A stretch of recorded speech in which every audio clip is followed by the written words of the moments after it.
The Capitol Grill in downtown Boston was packed for a Tuesday evening. Leather booths, dark wood paneling, the quiet murmur of power conversations happening over $200 steaks.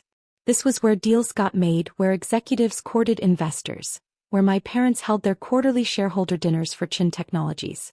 I stood at the entrance, looking at the private dining room where 23 people were already seated. My parents at the head of the table. My older brother Kevin beside them, perfectly positioned as heir apparent.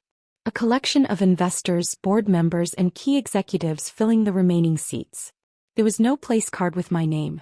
Andrew, my father said, noticing me hovering in the doorway. His tone carried the particular edge of irritation he reserved for inconvenient interruptions. What are you doing here? You sent me the invitation, I said quietly. Quarterly investor dinner. 7 o'clock. That was a mistake. He didn't even stand up, just gestured dismissively from his seat. Sarah from my office must have added you to the distribution list by accident. This dinner is for actual investors. My mother looked up from her conversation with the CFO. Andrew, honey, this really isn't appropriate. These dinners are business-focused. You wouldn't understand the discussions. I'm a shareholder, I pointed out. Kevin laughed, the sound carrying across the private room. Andy, you own like what, 200 shares? That's barely worth the paperwork. This dinner is for people who actually matter to the company. Several of the other attendees chuckled politely. I recognized most of them. The venture capital firm that had funded Chin Technologies' Series B expansion, the angel investors who'd believed in my parents' vision back in 2016, the institutional investors who'd joined during the Series C round last year. I own more than 200 shares, I said. Fine, maybe 500. Dad waved his hand impatiently. The point stands. Everyone at this table has invested significant capital in Chin Technologies. Real money. Life-changing money. You're here because you're family, not because you're a serious investor. Mom stood, walking over to guide me away from the dining room entrance. Sweetheart, I know you want to be involved, but you need to understand business dynamics. These people have risked millions. They deserve exclusive access to company updates and strategic discussions. How much did they invest? I asked. That's confidential, she said automatically. Then softening. But between you and me? The smallest investor at this table put in $2 million. Most are in the $5 to $10 million range. That's the threshold for these dinners. I see. You're 27 years old. You work at a nonprofit. That's wonderful, truly, but it means you don't have the kind of capital that earns you a seat at this table. She squeezed my shoulder. There's no shame in that. Not everyone can be a major investor. Kevin appeared behind her, playing the supportive older brother role he'd perfected. Look, little bro, mom and dad are trying to be gentle. But this is embarrassing. For them and for you. These are serious business people. They don't want to spend dinner explaining basic concepts to someone who works in community outreach. I understand the concepts, I said. You think you do, Kevin corrected. That's different. I have my Harvard MBA. I've spent 3 years as VP of Operations at Chin Technologies. I live and breathe this stuff. You help organize food drives. It was true that I worked at a nonprofit. The Boston Community Development Fund, focusing on affordable housing initiatives. I'd been there for 6 years. Ever since graduating from Boston University with a degree in urban planning. What Kevin didn't know, what none of them knew, was that I'd founded the organization. And funded it. With $15 million from my first tech startup exit. What they also didn't know was that I'd been systematically investing in Chin Technologies since its Series A round in 2016, carefully building my position through a network of shell companies and investment vehicles that kept my identity hidden from the cap table. You're right, I said quietly. I wouldn't want to embarrass anyone. Good man. Dad had joined the conversation, clearly wanting to resolve this quickly and return to his investors. Look, we'll do lunch sometime. Just us. I'll explain what's happening with the company. But tonight is for the people who've actually written checks. Understood. Mom kissed my cheek. Order something nice from the main dining room. Put it on my card. And Andrew, maybe think about where you want your career to go. The nonprofit work is admirable, but you're almost 30. It might be time to consider something more substantial. They walked back to the private dining room. The door closed. Through the frosted glass, I could see them returning to their seats, the dinner resuming as if I'd never been there. I stood in the hallway for a moment looking at my phone. Then I opened my banking app and navigated to my primary investment account at Thornhill Capital Management. The account that showed current holdings of $340 million across various investments and asset classes. Chin Technologies represented my single largest position. $94.7 million invested across 5 different entities over 8 years. I'd been 20 at my first exit, a mobile app for municipal service requests that I'd built during sophomore year. The city of Boston had acquired it for $8 million. I'd used $5 million of that to create 3 shell companies and invest in my parents' Series A round. At 22, my second company, a platform connecting nonprofits with corporate volunteers, had been acquired by LinkedIn for $31 million. I'd put $25 million of that into Chin Technologies Series B. At 24, a consulting project turned into a proprietary algorithm that Salesforce bought for $67 million. Another $40 million went into Chin Technologies Series C. By 25, I'd diversified into early-stage angel investments, cryptocurrency positions and real estate. But Chin Technologies remained my anchor investment. My parents' company. The family business I'd supported from the shadows while being treated like the disappointing son who chose social work over real business. I pulled up my contacts and called Martin Reeves, my portfolio manager at Thornhill. Andrew, Martin answered immediately. What can I do for you? I need to liquidate my Chin Technologies position. All of it. Every entity. There was a pause. That's $94.7 million across 5 investment vehicles. May I ask why? Personal reasons. I need to inform you of the consequences, Martin said carefully. Chin Technologies is preparing for an IPO next quarter. Your position could be worth $200 million or more after they go public. Liquidating now means leaving significant value on the table. I'm aware. And the liquidation will require SEC disclosure within 30 minutes. The board will be notified. Your identity as the beneficial owner will be revealed. I understand. Another pause. This is your largest position. Your anchor investment. Are you absolutely certain? I looked through the frosted glass at the dinner party I wasn't allowed to attend. At my parents laughing with their real investors. At Kevin holding court, the golden child who'd done everything right. Execute the sale, I said. All 5 entities. Immediately. Confirmed. I'll begin the process now. Andrew, for what it's worth, I'm sorry whatever happened to precipitate this decision. I ended the call and opened my secure messaging app, texting my lawyer Patricia Montgomery. Andrew, liquidating full Chin Tech position. We'll need documentation of beneficial ownership across all entities. How quickly can you compile? Patricia, I have everything ready to go. Updated this morning per standard quarterly review. Give me 20 minutes to finalize disclosure documents. This is really happening? Andrew, yes. Patricia, they have no idea, do they? Andrew, none. Patricia, this is going to be spectacular. Stand by. I walked to the bar in the main dining room and ordered a whiskey. Neat. The bartender poured Macallan $18.45 per glass. I paid cash. My phone buzzed with the first notification. Martin, Phoenix Holdings LLC liquidation initiated. $23.4 million processing. I sipped my whiskey. Martin, Cascade Ventures LP liquidation confirmed. $19.2 million transferred. The whiskey was smooth, smoky, expensive. Martin, Sterling Capital Partners sale executing. $18.8 million processing. Through the bar's speakers, Sinatra was singing about doing things his way. Martin, Redwood Investment Group liquidation complete. $16.7 million transferred. I ordered a second whiskey. Martin, Summit Equity Holdings final sale confirmed. $16.6 million transferred. Total liquidation, $94.7 million. All positions cleared from Chin Technologies. My phone rang. I didn't recognize the number, but the Boston area code suggested it was someone from the dinner. I declined the call. It rang again. Different number. I declined again. A text message appeared from Kevin. Call me right now. Another text from my mother. Andrew, we need to talk. Please call immediately. My father. Come back to the restaurant. No. I ordered a third whiskey and pulled up Patricia's message. Patricia. Disclosure documents filed with SEC. Board notifications sent. Beneficial ownership records attached. You're about to become very popular. She'd attached a PDF. I opened it. Chin Technologies Incorporated Beneficial Ownership Disclosure filed pursuant to SEC Rule 13D1. Reporting person, Andrew James Chin.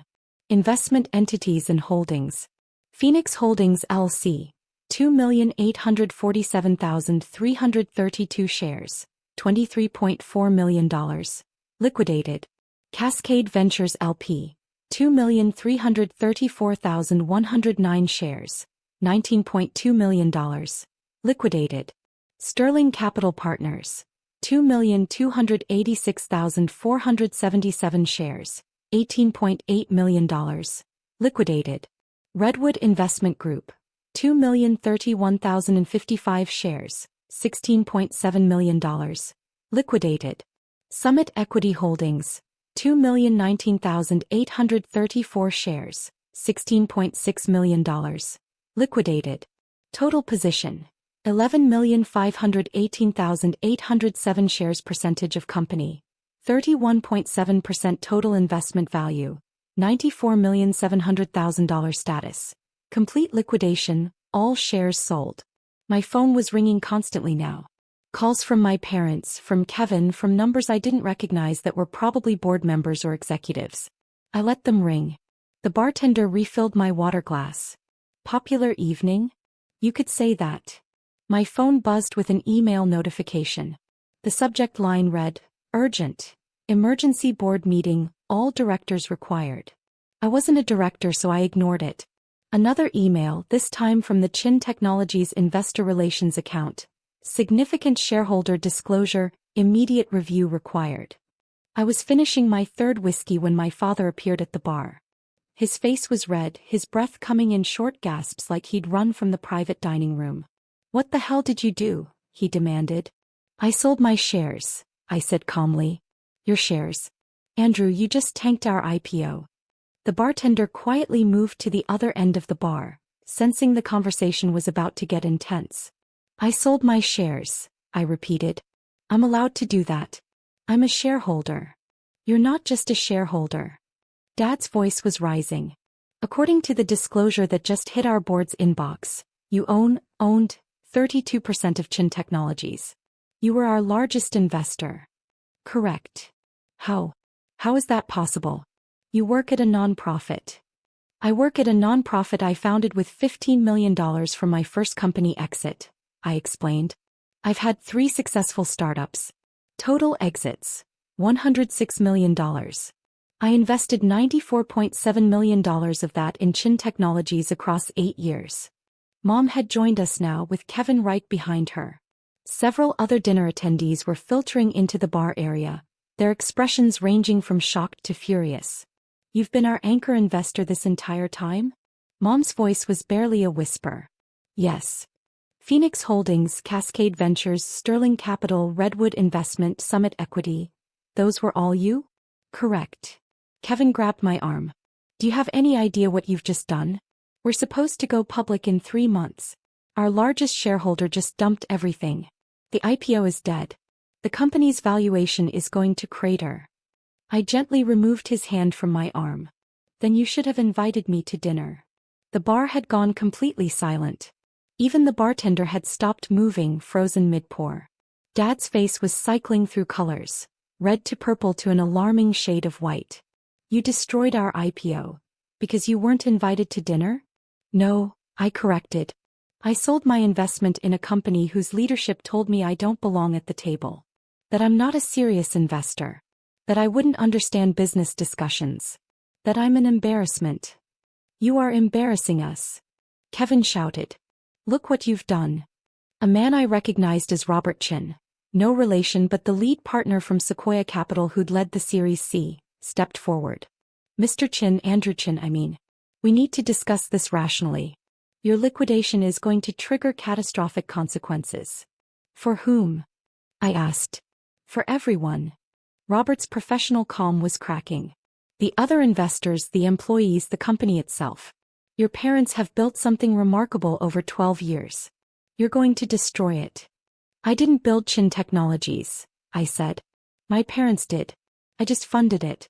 Apparently that doesn't earn me a seat at the table. Mom had tears in her eyes. Andrew, please. This is our life's work. Your father and I have poured everything into this company. Not everything, I said quietly. I poured $94.7 million. You poured innovation and leadership. Both were necessary. But only one of us was dismissed as irrelevant. A woman from the dinner party, Margaret Wu, I thought from the Institutional Investor Group, spoke up. The market is going to react very badly to this. A 32% liquidation right before an IPO signals serious problems. Our fund will have to reassess our position. That's your prerogative, I said. You're going to trigger a cascade, she continued. If we pull out, others will follow. The company could lose 60% of its value in a week. My phone buzzed. Martin, stock price down 23% in after-hours trading. News spreading fast. Another message. 3 institutional investors have requested emergency calls. 2 are discussing liquidation. I showed the messages to the assembled group. Dad collapsed onto a bar stool. This can't be happening. Let me make sure I understand the situation, I said, setting down my empty glass. 8 years ago, I invested $5 million in Series A when Chin Technologies was worth $20 million. You were struggling for funding. Most VCs had passed. You were 3 months from bankruptcy. No one contradicted me. I invested another $25 million in Series B when the 2020 recession hit and your original investors got cold feet. That funding kept you operational through the pandemic. Mom nodded slowly, recognition dawning. Series C, I put in $40 million to fund your international expansion. And over the years I've provided bridge financing, emergency capital, and patient money that never demanded board seats or operational control. The silent partner, Robert said softly. We always wondered who was behind those entities.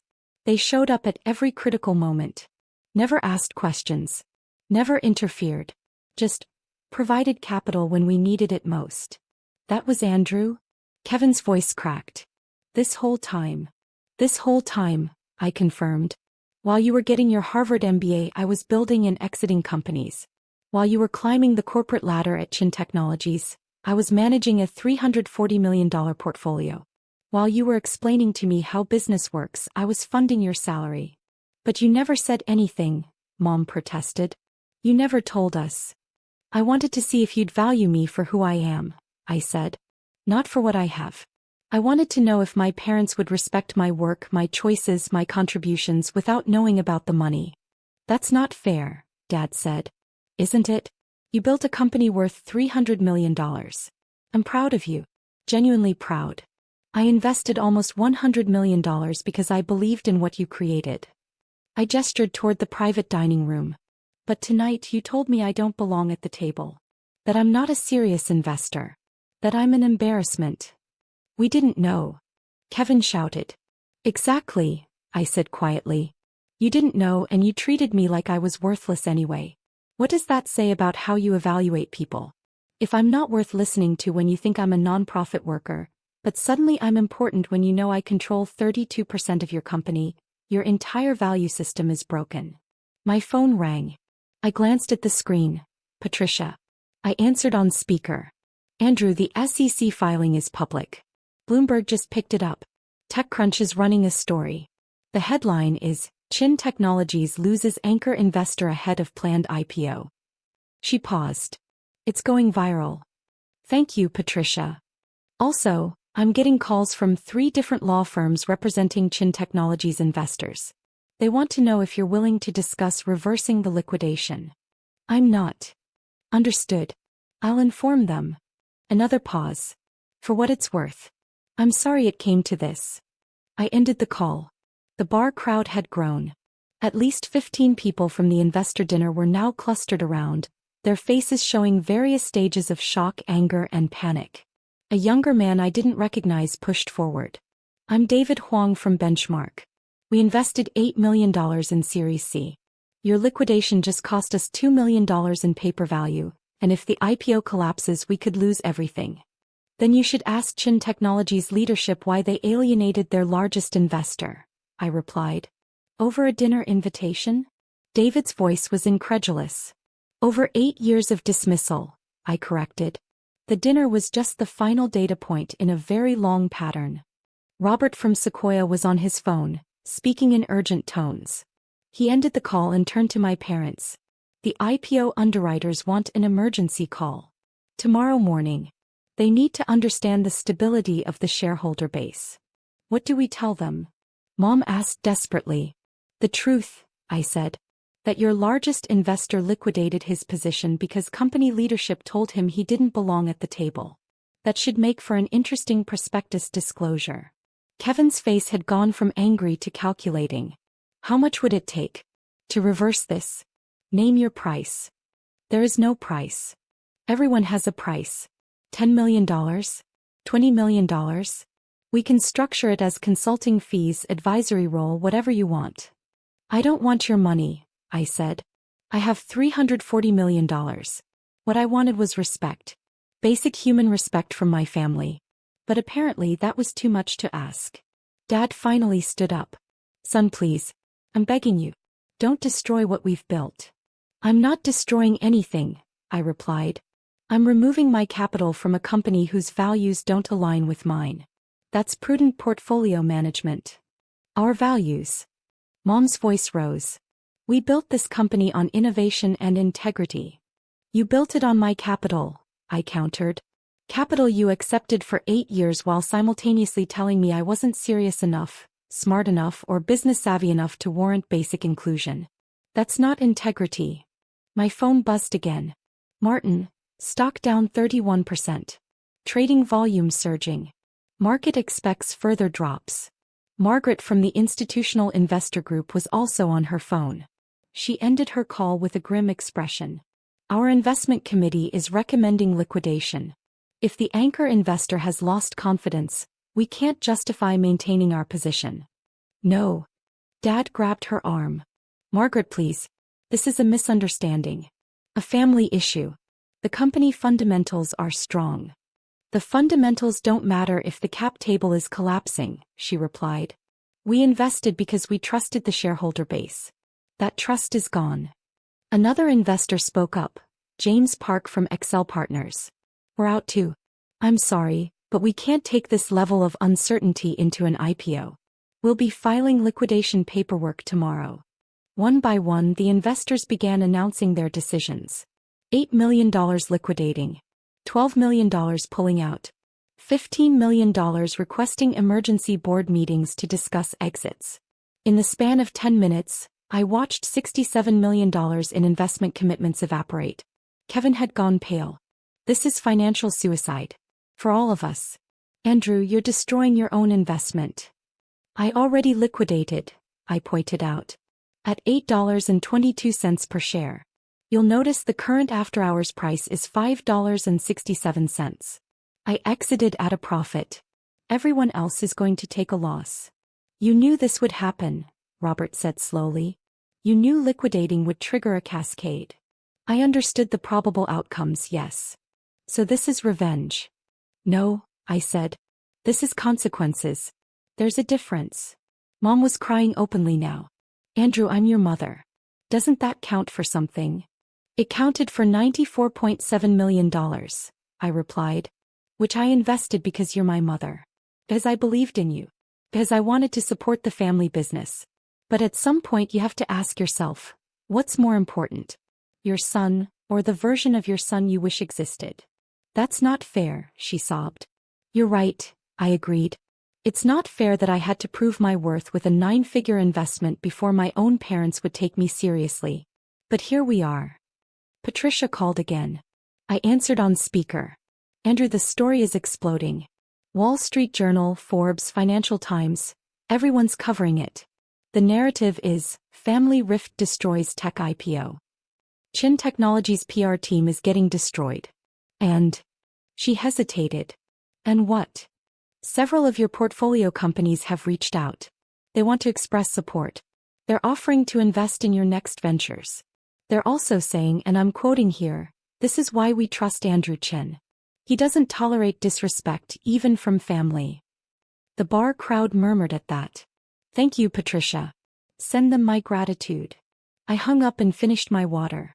Dad's voice was hoarse. "What do we do now?" "You continue building Chin Technologies," I said. "Without me. You find new investors who meet your standards. You explain to the IPO underwriters why your largest shareholder liquidated. You rebuild trust with the market.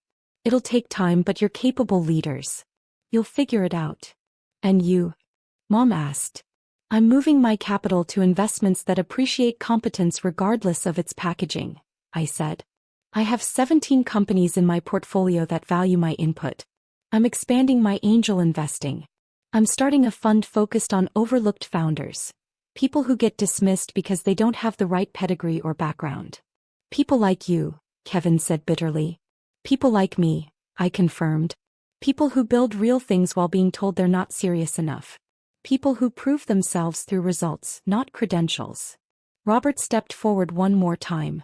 "Andrew, I've worked in venture capital for 23 years. I've seen brilliant founders destroy companies over ego. I've seen families torn apart over money. This feels like both." "Then you've misunderstood," I said. "This isn't about ego or money. It's about dignity. It's about being seen.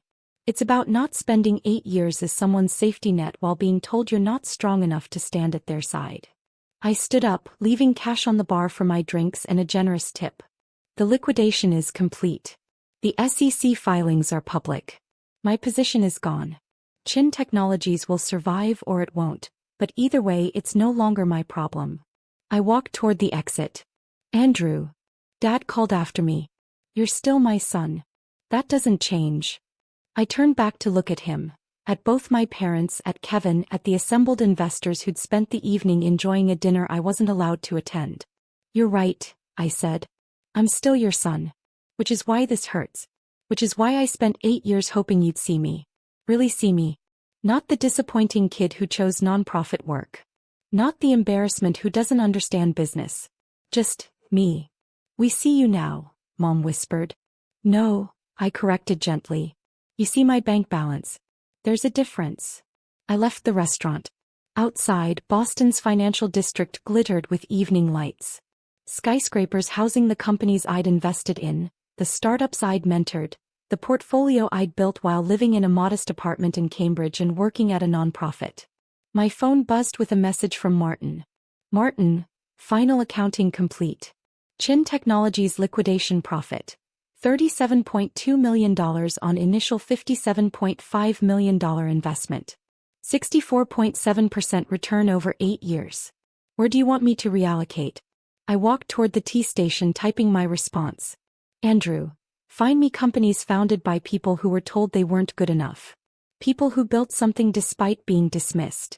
People who proved that competence doesn't require permission.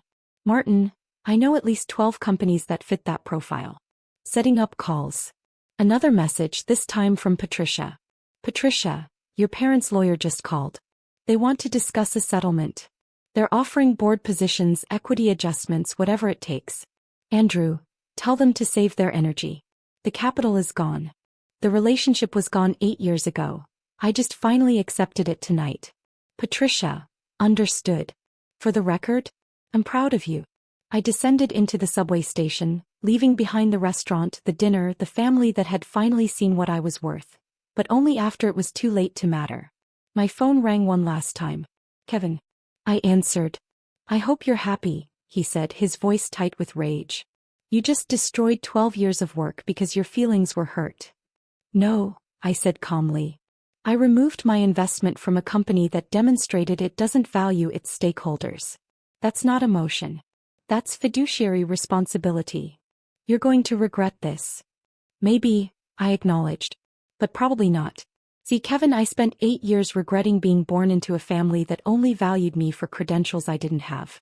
Tonight I stopped regretting that. Tonight I chose to value myself on my own terms. That's selfish." "It's self-preservation," I corrected. "There's a difference." I ended the call. The train arrived. I boarded, finding a seat by the window. Around me, people were living their lives.